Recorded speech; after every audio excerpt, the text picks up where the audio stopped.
चलिए आपको सीधे ले चलते हैं हरियाणा, जहां पर हरियाणा के मुख्यमंत्री नैब सिंह सैनी का कार्यक्रम चल रहा है। तो इसलिए इनकी जो इसके प्रति जो भावना किस प्रकार से जुड़ी है, तो इस बात से समझ में आता है। आपके बहुत मूल्यवान सुझाव हैं और हमेशा मिलते रहेंगे। ये संबंध जो है ये थामेंगे अगर हाथ तो हाथ ना छोड़ेंगे, एक गाने की लाइन है। तो इसलिए ये हाथ ऐसे नहीं छूटने वाला और लगातार आपके साथ इसी प्रकार का संवाद करेंगे। पूरे हरियाणा प्रदेश के अंदर एक ऐसा नैरेटिव बनेगा, एक ऐसी क्रांति के हरियाणा प्रदेश को पूरा देश इसका नेतृत्व में काम करेगा और पूरे विश्व में भारतीय भोजन की, हरियाणा के इस अन्न की ये डिमांड बढ़ेगी। अब मेरा और जो छोटे मोटे सुझाव आपके बच्चे हैं वो लिख करके देंगे। ठाकुर साहब भी यहां पर बाद में रहेंगे हमारे बीच में, एक जलपान का कार्यक्रम करके उसके बाद यहां से जाएंगे। तो मेरा निवेदन है कि वो अपना जो जिसका जो सुझाव है वो लिख करके देंगे। आइए आप माइक देखिए। एक मोरनी में मोरनी को तो हमने बिल्कुल सिक्किम की तरफ पे और हरियाणा अपने आप में उसको और सिक्किम से भी आगे लेके जाने वाला है। तो मोरनी से जो कार्यकर्ता किसान है वो दे एक बार मोरनी वाला नहीं, मोरनी की तरफ से एक बोल लेगा। एक मोरनी की तरफ से बोल रहे। हाँ, मोरनी की तरफ से हम आपकी सुनेंगे बात। सर, सबसे पहले सर आपका आभार, धन्यवाद। आप मोरनी के लिए सराहनीय कार्य कर रहे हैं और मोरनी विश्व मॉडल पर आ जाएगा। सबसे पहला मेरा यह है जी, जैसे गाय के लिए अनुदान दे रहे हैं 30,000 रुपये। मोरनी के किसानों के पास सर बहुत 80% किसानों के पास 1 एकड़ जमीन नहीं है, जबकि जो उसका क्राइटेरिया है 1 एकड़ या 2 एकड़ जमीन होनी चाहिए जी। इसको बदलना चाहिए जी। और वहाँ पर जो अनुदान मिलना चाहिए जी वो बीके और विश्व में मिलना चाहिए। वहाँ पर एकड़ जमीन है नहीं, वहाँ एकड़ का कॉन्सेप्ट चलता है हरियाणा के अंदर। और जो बीज किसानों को उपलब्ध कराया जाए देसी, उनकी यूनिवर्सिटी के माध्यम से कराया जाए जी। और 1 साल से जी प्रोग्राम हो रहे हैं, उसका क्या रिजल्ट आया है सर? धरातल पे कुछ भी नहीं आया सर। ये सच्चाई है सर, मान लीजिए इस बात को। और एक सबसे बड़ी बात यह है सर, मोरनी आज भी बहुत पिछड़ा हुआ है। इसलिए पिछड़ा हुआ है कि वहां पर सड़कों की सुविधा नहीं है सर। किसान अपनी फसल लेके कैसे जाएगा? आज ऐसे एरिया है सर, बरसात के दिनों में बंद हो जाती है। एक मिनट, आप सड़कों की बात कह रहे हैं। मैंने पिछले दिनों टोटल जो फॉरेस्ट की, इन्वायरमेंट की, उसके ऊपर ऑब्जेक्शन लगा हुआ था जी, विभाग के सभी अधिकारियों को बुला करके सभी उसको हटवाया। और मेरे ख्याल से आपके इतिहास में पहली बार इतनी सड़कें बनी होंगी। आपके मोरनी ब्लॉक के अंदर आज तक इतनी सड़कें नहीं बनी होंगी और आपने देख भी रहे होंगे। आप अपने उससे बताइए भी कितनी सड़कें बनी हैं, वो मेरे को बता दीजिए। मैं बताता हूँ सर, 2 सड़कें आई हैं। एक मेरे गांव की आई, मांबल की, एक उत्तरों की बनी है सर। आप अपने गांव की बात मत करिए, पूरे ब्लॉक की बात करिए सर। अभी सेक्शन नहीं है उनकी सर। मैं कह रहा हूँ ना जी, कितनी सड़कें बनी हैं? चलो उसके लिए सर आपका आभार और धन्यवाद। नहीं, कितनी बने हैं वो बता दीजिए। आपका नहीं बनी सर, एक ही बनी, उत्तरों वाली बनी है। आपके गांव वाली बनी ना? नहीं, अभी मेरे गांव के काम सबकी बन रही है। आपके गांव वाली बन रही है, आपके ध्यान में है। सर अगर सड़कें बन गई तो मोरनी का उद्धार हो जाएगा। हाँ, बन रही है सर। पिछले महीने जब मोरनी आप गए थे सर तो सारी सड़कों के लिए फाइनल करके आए थे। अभी महीना भी नहीं हुआ तभी हुआ था। अब मेरा निवेदन है कि अगले जो भी जिसका सुझाव है वो लिख करके देंगे और आगे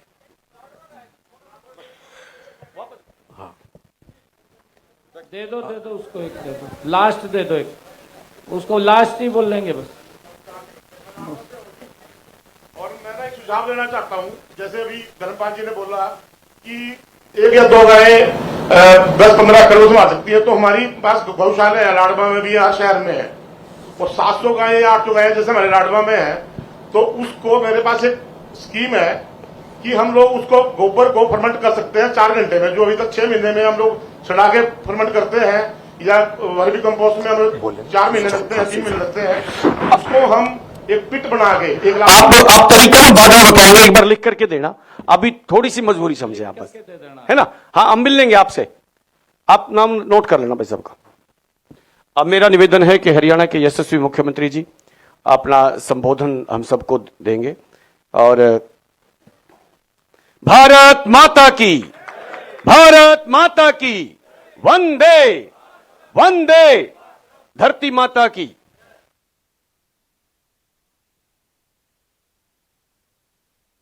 भारत माता की, भारत माता की,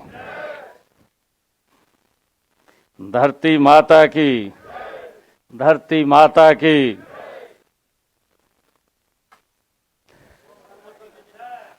गौ माता की, गौ माता की। बहुत ही सम्मान के योग आज एक बहुत ही हार्ट टच कार्यक्रम में प्राकृतिक खेती का जो आज सेमिनार हुआ है, अलग अलग सुझाव भी आए हैं, महत्वपूर्ण सुझाव हैं, उन सुझावों को नोट भी किया है। इस कार्यक्रम में उपस्थित हमारे कृषि मंत्री श्याम सिंह राणा जी, हमारे पंचकुला के मेयर श्यामलाल बंसल जी, हमारे जिला के अध्यक्ष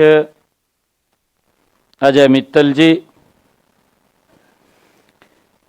पार्टी के हमारी नेत्री बंतो कटारिया जी, शिवालिक विकास बोर्ड के हमारे अध्यक्ष ओम प्रकाश देवी नगरिया जी, प्रगतिशील किसान और प्राकृतिक खेती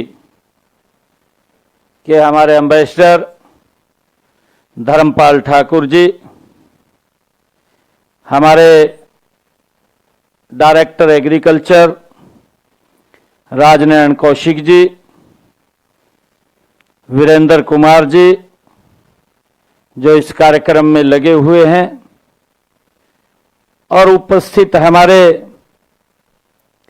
सभी प्राकृतिक खेती से जुड़े हुए सभी किसान भाइयों और बहनों, आप सबका मैं इस माता मनसा देवी की पवित्र भूमि पर स्वागत भी करता हूं, आप सबका अभिनंदन भी करता हूं।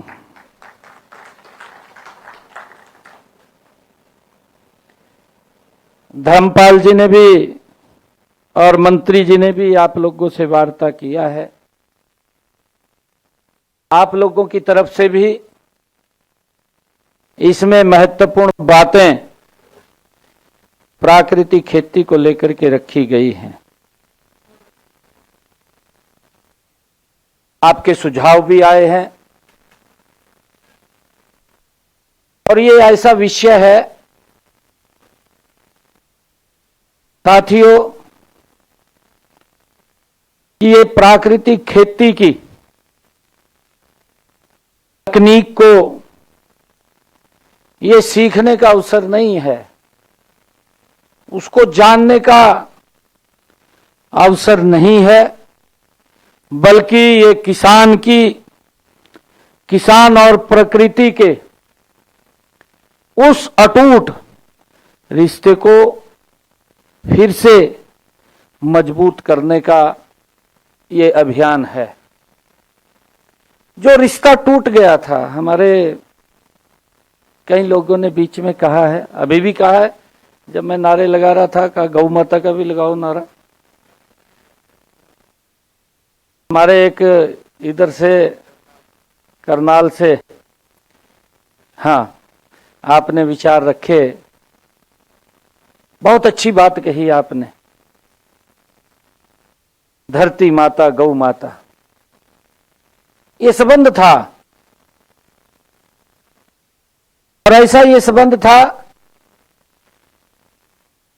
कि इससे व्यक्ति धन और धान्य से भरपूर हो जाता था। ये ऐसा संबंध था। कहीं ना कहीं हम उससे दूर हुए हैं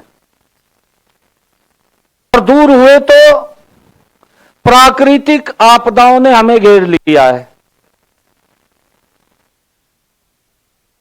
ये प्रकृति है, प्रकृति को हम ठीक से यूज करेंगे तो ठीक रहेंगे, नहीं आपदा बन करके आ जाएगी, हमें घेर लेगी। हमें अब ऐसा महसूस हो रहा है, मैं सुन रहा था सभी हमारे वक्ता जब बोल रहे थे कि प्रकृति ने वाकई में हमें घेर लिया है। देखिए, कोई बुराई नहीं है इसके अंदर, हम हरित क्रांति की तरफ बढ़े हैं। ज्यादा पैदावार के लेकर के हमने बहुत सारा अपनी धरती मां के साथ शोषण भी कर दिया है, भी ज्यादा पैदावार लेंगे। आज मैं एक बात कहना चाहता हूं आप सबके बीच में, किसी चीज की कोई कमी नहीं है,